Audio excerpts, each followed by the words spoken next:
Hello, hello.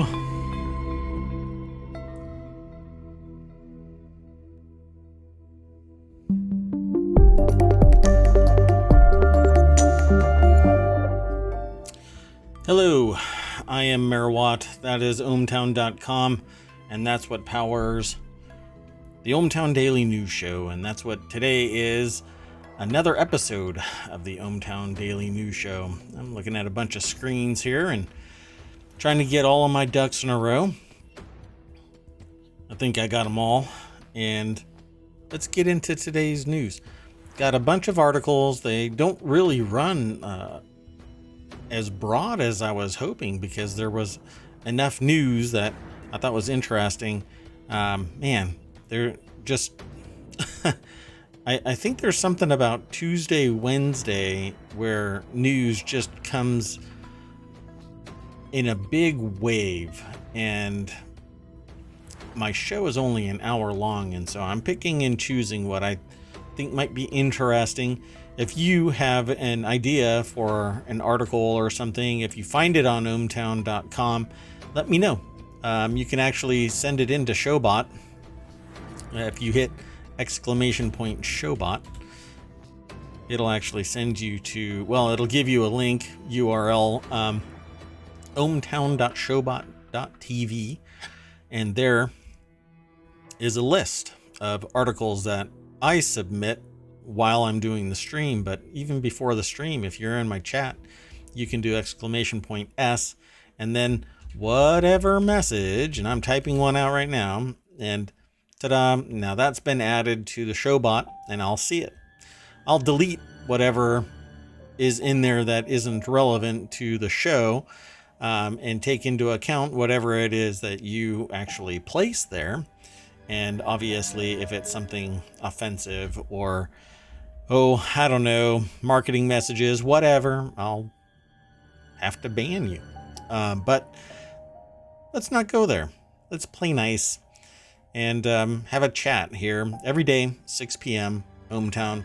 ohmTown Daily News Show is where we are. What is ohmTown? It's a news aggregator that I put together that helps me deal with information overload. Obviously, there are a bunch of categories and channels underneath those, about 50. At any one time, I've got 45 to 47 running. Most of the time, I turn something off for a little bit to evaluate it and turn it back on if it is still interesting. But come back and chat with me about the news every day at 6 p.m. The very first article, though, is in Stock Marketeers. Americans' personal savings have fallen off a cliff. Brace yourself for just how much they have fallen.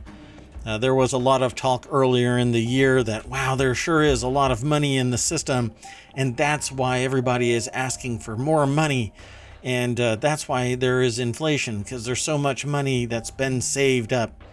It says financial advisors offer their top tips for boosting savings as economic uncertainty increases. And I got into a discussion today with a person who focuses on economics in their current career. I basically challenged the preconceived notion that, well, everything is fine, although it's not really fine even in their perception. But the way that the economy is working apparently is working as intended. And my problem is that I think that more wealth needs to be distributed amongst the employees, because they are the ones that are working hard to make their employer money. And the disparity between the C-suite and the employees in reference to the stockholders, not the stakeholders. There's a subtle but distinct difference. We are all stakeholders to some degree, but stockholders seem to get preference because that is the perceived value to the C-suite, not necessarily to customers. Customers may not give one bit of a care about the stock. They just want quality products or services. So you can see that we have basically a bunch of people at odds, because really, who should you care more about as a business owner? Your customers and your employees, who power the engine of enterprise, or the stockholders who throw in a bunch of money at once so that you can drive your business maybe into the ground, but still they give you a bunch of money, and then as a business owner you do something with it, like, I don't know, hire more people and provide more marketing money so that you can reach more customers, yet you don't necessarily pay your employees a livable wage. But I guess they're suckers for actually taking the job, right? Is that it? I'm not quite sure. So just how much has Americans' personal savings fallen off? Let's find out. Oh, I can't. That really sucks. I'm not sure what's going on, but I can't sign in. I'll have to come back to this. My little tirade just now didn't really end up doing much good, but let me see if I can actually... No, I can't do anything with this right now. I'll come back to this. I'll bring this back tomorrow. I'll actually earmark this so that I can come back to this tomorrow. But I have to do things differently to look at this, so we'll take a look at it later. But just so I can drive home the point, earlier this year, people were talking about how much Americans were actually saving money, but now it's Americans' personal savings have fallen off a cliff. So why are they falling off a cliff? They never were falling off. They were never really saving. There are a lot of people that got a lot of money, but they weren't really saving. And I wouldn't say a lot of money. It's very subjective. And there are more people that were getting money and saving it because they already had money and they weren't spending. So they just made more money and stored it. But most people during the pandemic were suffering. And this article is by Quentin Fottrell over at MarketWatch. But I'll come back to this. I promise. At least tomorrow. Maybe I'll do it tomorrow at 6 o'clock. I'll bring that article back, but I'll let you go and take a look at it. And I'll do a deeper dive into it tomorrow. So the next article is over in the Word in Tech. And it says here, goodbye to working in your PJ bottoms or full-length holograms, the future of meetings. No. Not unless we want to, really. I'm just going to get right into the article. This here says, goodbye to working in your PJ bottoms or full-length holograms, the future of meetings. It's over at The Guardian. I don't see an author for this. That's always frustrating. I like to give credit where credit is due. The latest tech innovation promises to display a mini 3D image of yourself on virtual calls, a breakthrough for human connection, or a new level of awkwardness. I think something like this would be absolutely phenomenal for marketing clothing and maybe being able to give full-length demonstrations. But really, people are more interested in seeing... Well, I don't know if people are interested in seeing this, but...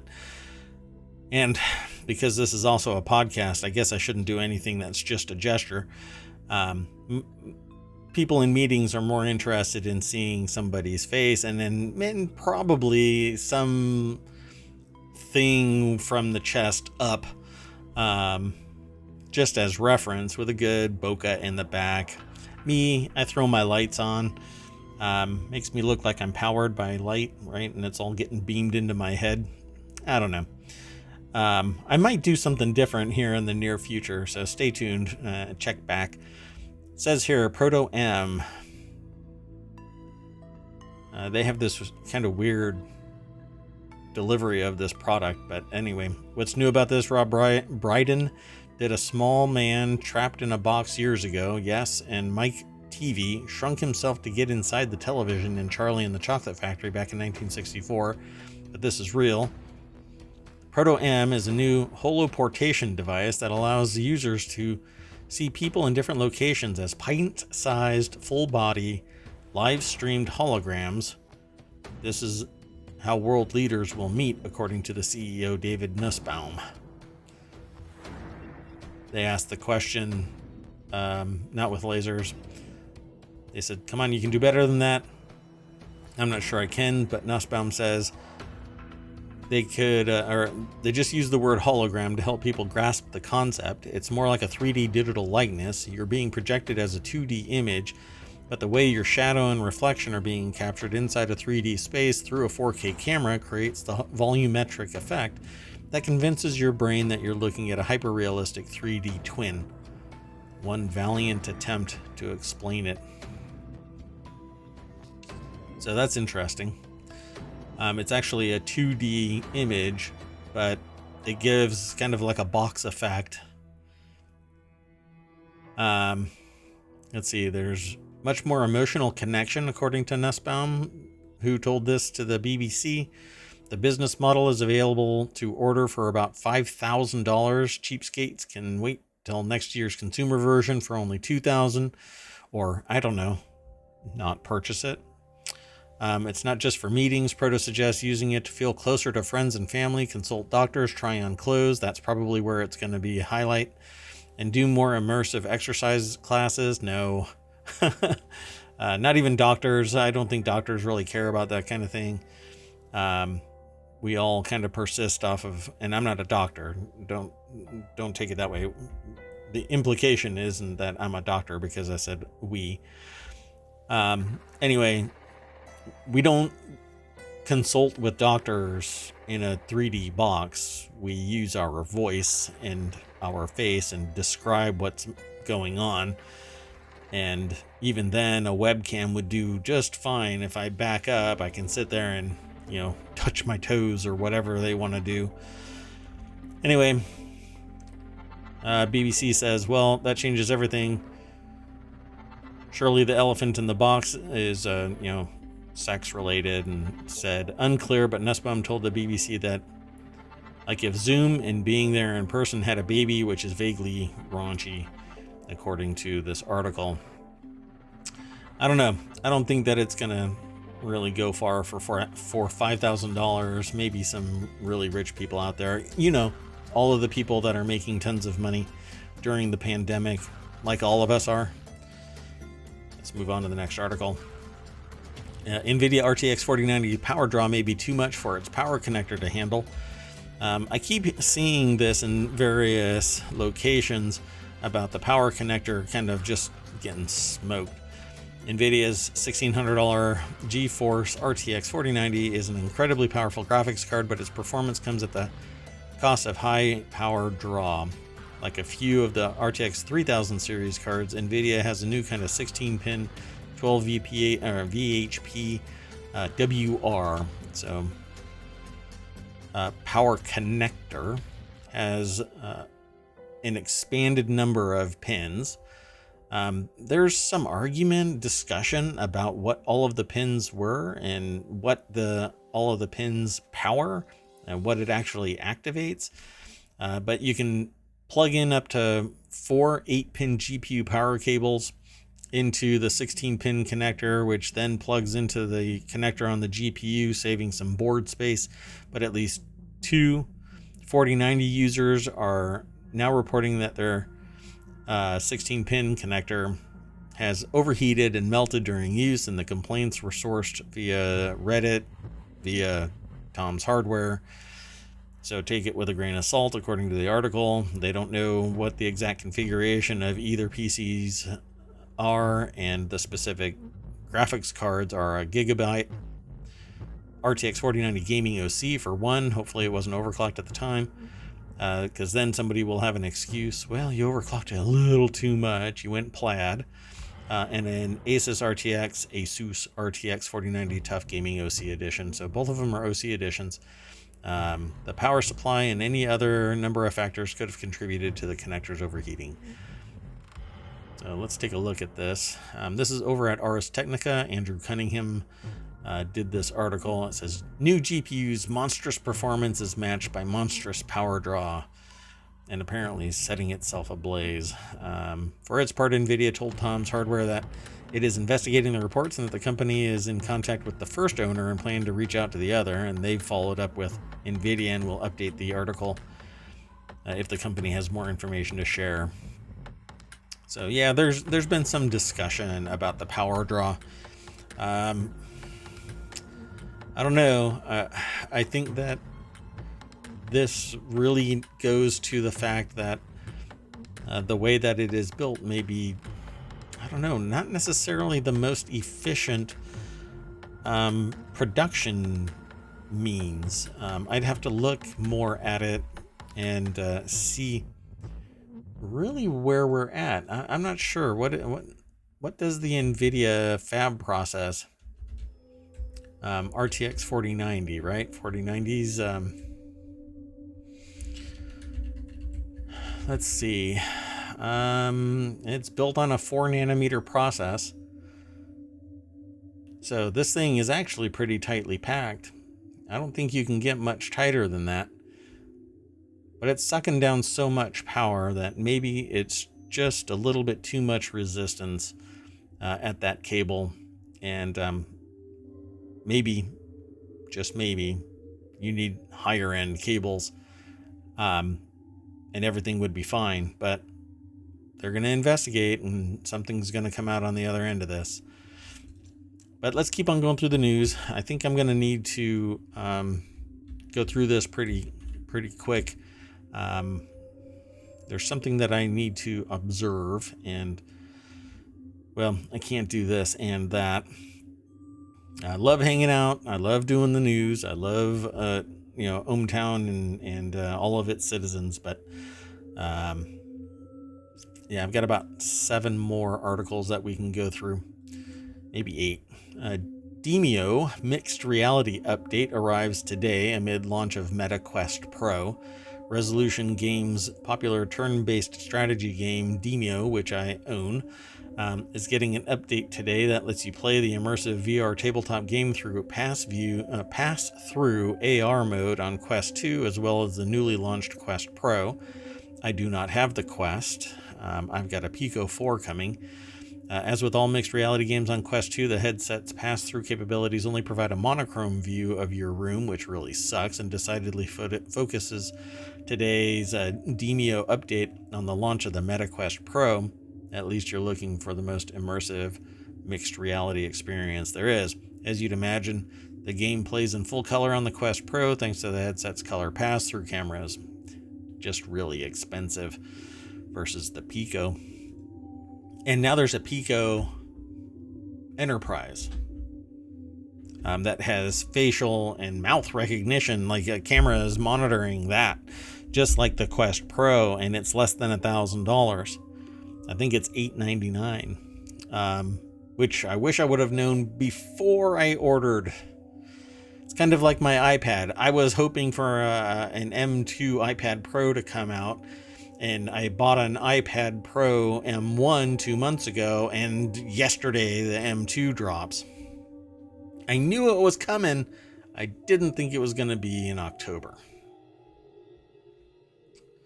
Anyway, just like the Pico, I get the Pico 4. It's on order. They're telling me it's shipped.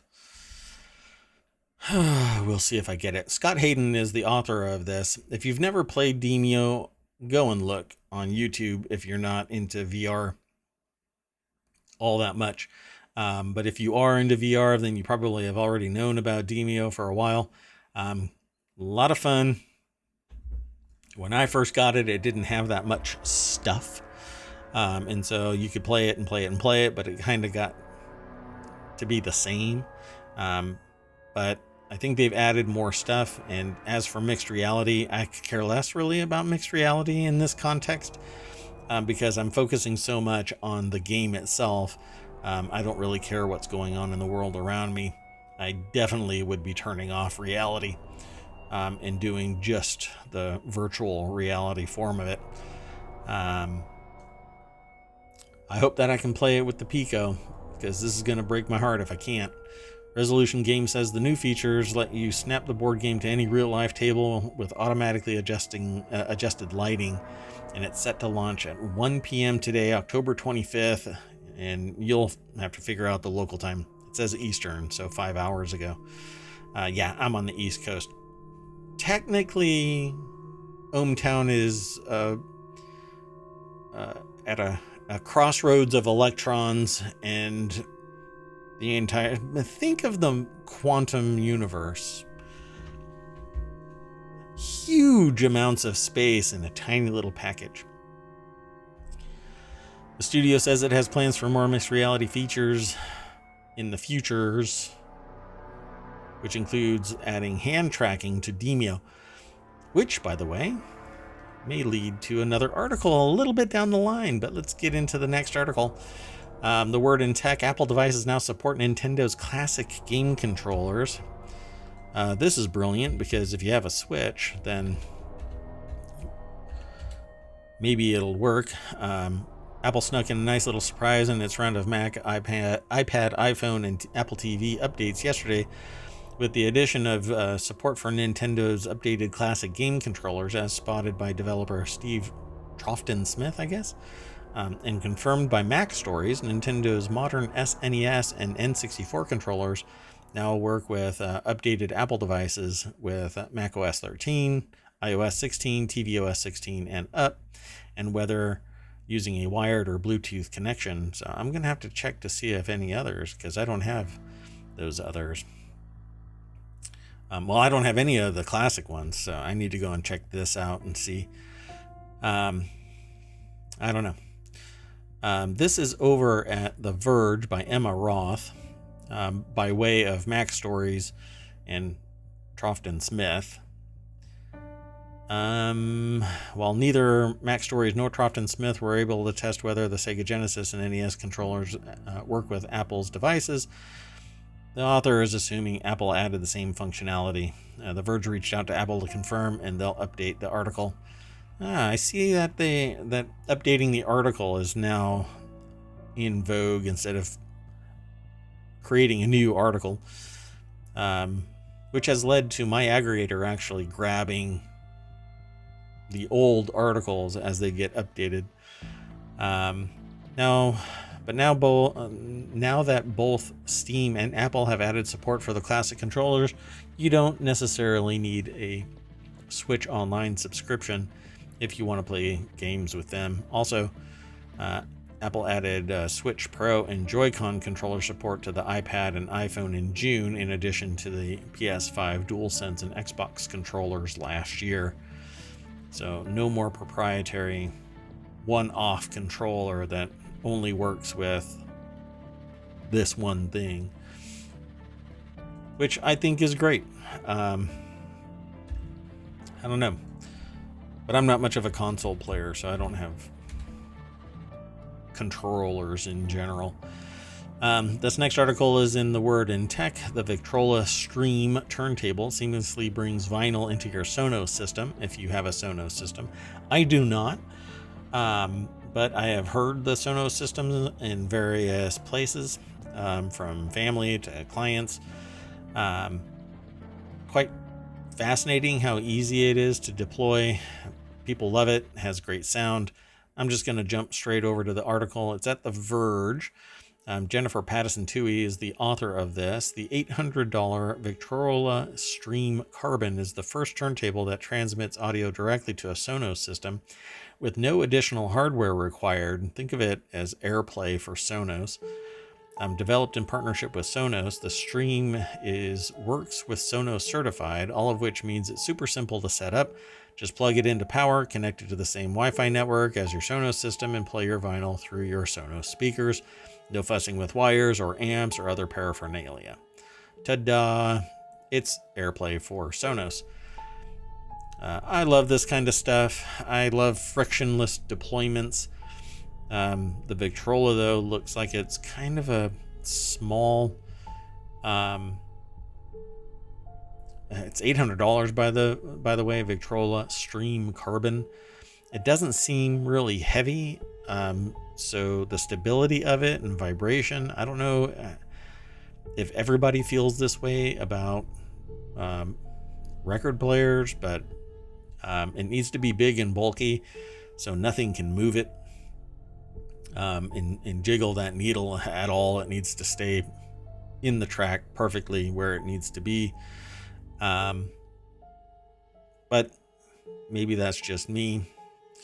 The stream has a sleek minimalist design with more than a hint of mid-century modern vibe thanks to its low profile and rounded corners. A solid MDF body is topped with a die-cast aluminum platter accompanied by metal turntable components. A smooth aluminum front hosts the single digital control, a volume knob. That actually kind of assuages my fears of stability because a solid MDF body, pretty damn heavy. A die-cast aluminum platter is pretty massive, and adding to that stability, it's all about weight and stabilizing the turntable. So the rest of it, it's pretty simple. So, maybe it is worth $800 if you're into vinyl and you don't want it to get vinyl damaged, which is to say that vinyl does change over time when you play it, as you play it, because there's a little bit of friction from the needle. In fact, the only reason to reach for the Victrola app is for troubleshooting, which apparently they had to do a few times when the tracks would skip occasionally, and it turns out that this had to do with a wireless audio delay setting.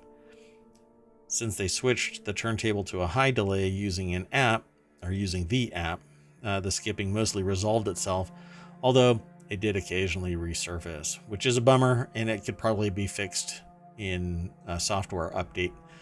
Let's move on to the next article. This next article is in the Hatch Ideas channel, but I don't really know why. It really should be in the continuity report. Guillermo del Toro's Cabinet of Curiosities resurfaces again and again in my news streams. It's a new horror anthology series from the Oscar-winning director, and here's how to watch it. Cabinet of Curiosity is Netflix's original series. It premiered on October 25th, that's today. The anthology show is created by filmmaker Guillermo del Toro and features 8 tales of horror. So you'll have to subscribe to Netflix to get it. And let's go over to Business Insider. And I saw little snippets of this. I'm really interested in watching it. I will probably watch it tonight. Kenia Rogers is the author of this. Netflix, it says here that it starts at $10 and goes up to $20 a month for the best streaming quality. There's a trailer over at Business Insider. Each episode of Cabinet of Curiosities features an entirely different cast with performers like Tim Blake Nelson, Kate Micucci, Martin Starr, F. Murray Abraham, Ben Barnes, Crispin Glover, Rupert Grint, etc. Yeah, I would say this is a perfect October Halloween kind of movie to watch. It's an anthology, so you have to just anthology it. And the standard plan is $15.49 a month for up to 2 screens. For best quality, they recommend the Netflix's premium plan at $20 a month, and with that plan, you can stream up to 4K on 4 screens. Netflix will offer a basic plan with ads for $7, but just get the $10 one so that you can watch at least standard definition without ads, and it's $3 difference. I hope that everybody can afford that. But obviously, Netflix feels that you're not able to. Oh, by the way, I can't play this here on my channel because I've been dinged once before for playing a Netflix video and keeping it as a VOD. How about that? So I cut it out, and I basically...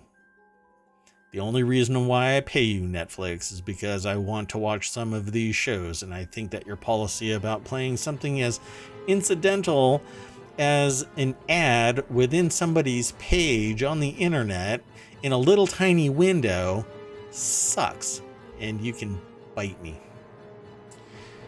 The next article is in the Hatch Ideas channel, and it belongs there. It is that Apple's glass supplier Corning warns that smartphone sales were down 14%. I'm curious about this. Consumer electronics slowdown doesn't seem to be getting any better this year. I don't know if that's really it. I think that demand is definitely there. That's what I see. But maybe they've got some, obviously they have more information than me, right? But why would they say this? Corning stock fell more than 4% on Tuesday after the company reported a weaker than expected outlook for the current quarter. Quote, "We now expect smartphone sales to be down about 12% for the year, and we expect notebook and tablet demand to decline by 15%, said Wendell Weeks, Corning CEO. Kif Leswing is the author of this over at CNBC. Alphabet apparently missed its target. Let me see what the stock market is looking at right now. Yeah, the stock market is down 41. It's done for the day. This is actually futures that I'm telling you. S&P futures are down 31. NASDAQ futures are down 206, all because probably Alphabet was down, which is meaningless, folks. They missed their earnings. It says, as YouTube shrinks, who cares? YouTube shrinks and everybody loses their mind. I hope that there's more competition out there. Make a better product. Build better discovery in YouTube. Anyway, Corning stock fell over 4% on Tuesday morning after the company reported a weaker than expected outlook for the current quarter, blaming slow smartphone glass sales. And they make a bunch of different components for a bunch of different companies. Corning said it expected a $3.55 billion in core or adjusted sales for the quarter, short of a FactSet analyst consensus of 3.75. Yeah, that's because it's irrational analysis. Maybe it's just me. Irrational exuberance is pretty much the hallmark of the stock market, and those FOMOists out there. Fear of missing out is pretty much the main market driver for the stock market. Sci-fi adventure Hubris coming to PC VR headsets in December, Quest 2 and PSVR 2 in 2023. In Hubris, you serve as a recruit of the Order of Objectivity on your way to a twin planet system to search for Agent Cyanna, making your way through a hostile world in the midst of it being terraformed. The game puts heavy focus on environmental storytelling as well as shooting, swimming, climbing, and jumping, all something that I would love in PC VR. Let's take a look at this thing over here. On the roadtovr.com website, Scott Hayden is the author, and there is a trailer here, but I'm going to send you over there so that you can watch it. Cyborn says Hubris also includes resource salvaging, weapon and tool crafting, and a host of mechanical devices and vehicles. To see it in action, check out that trailer that's over there. It's over there. Gosh, I'll never get this right. In the quantum universe of ohmTown, things are wonky. So my left is your right. My right is up. I don't know. It doesn't matter. The trailer was released at Gamescom 22 back in August. Quote, "We were blown away by the response we saw at Gamescom, and it's really exciting to see, to finally be able to lift the lid on the launch of Hubris in just over a month. Please, Pico, land on my doorstep. I want to play this. Soon. Not later. Soon. I will stream it if I get my Pico. At Cyborn, we know how important it is to make the most of the opportunities VR provides, and we think Hubris is going to serve as the next step in the genre, delivering an immersive experience that will push VR platforms forward. I love the idea of a crafting, base survival crafting adventure game where you're actually doing the things. The only problem really is leg tracking. You have to do the stuff with your controller, and that kind of pulls you out of the immersive nature.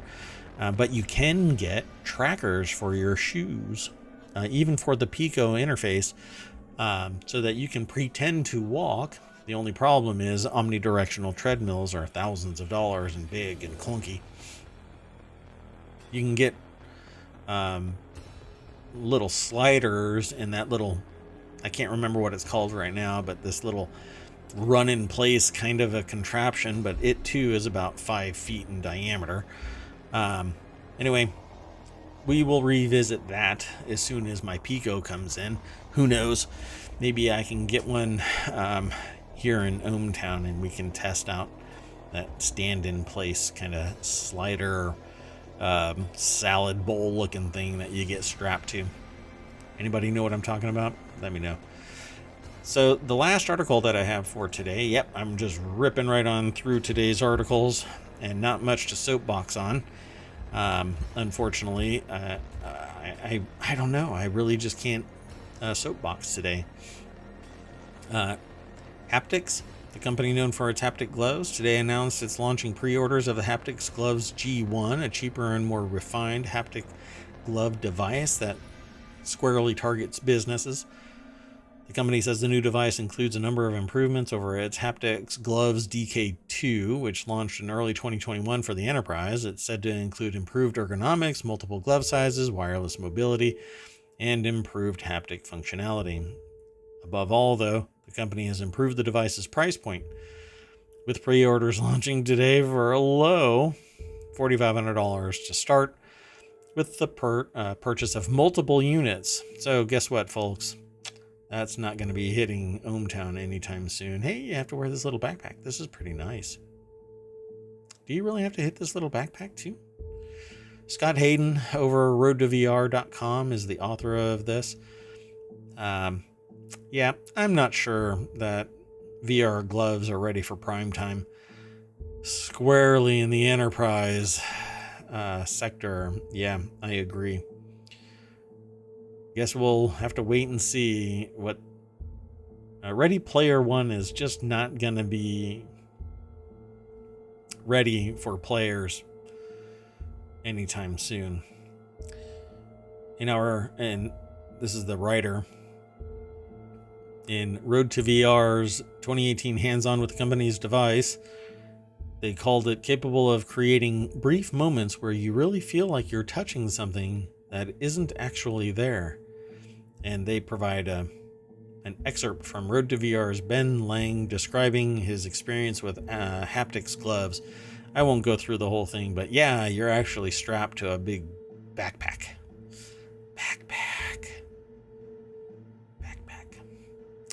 So starting today, Haptics is letting businesses reserve an individual pair of haptics gloves, G1 model, for $5,500, or a bundle of all 4 sizes for $4,500 per pair, which includes small, medium, large, and extra large gloves. I gotta use little ones. Wait, I gotta use little ones, so it makes it cheaper, right?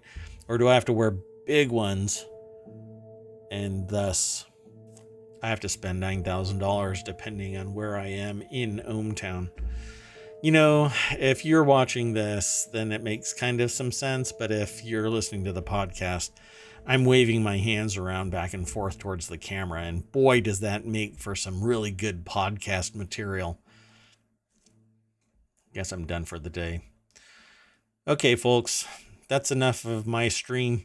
I will see you tomorrow at 6 p.m. I know it's a really short episode. I didn't really get into any of the articles and go on a tirade. I added a little bit of value to each of the articles. Maybe you like it, maybe you don't. I don't know. But come and talk with me in ohmTown over at twitch.tv/ohmTown. If you want to chill, then go and check out twitch.tv/Waffleton Adventure Company. That is my sand table that runs 24 hours a day and streams some chill music. I might switch it over in the next couple of days to spooky music, just so that people can feel like they're being October-ish and Halloween-ish. Right now, I've got some of that spooky music playing in the background. Hopefully you enjoy it.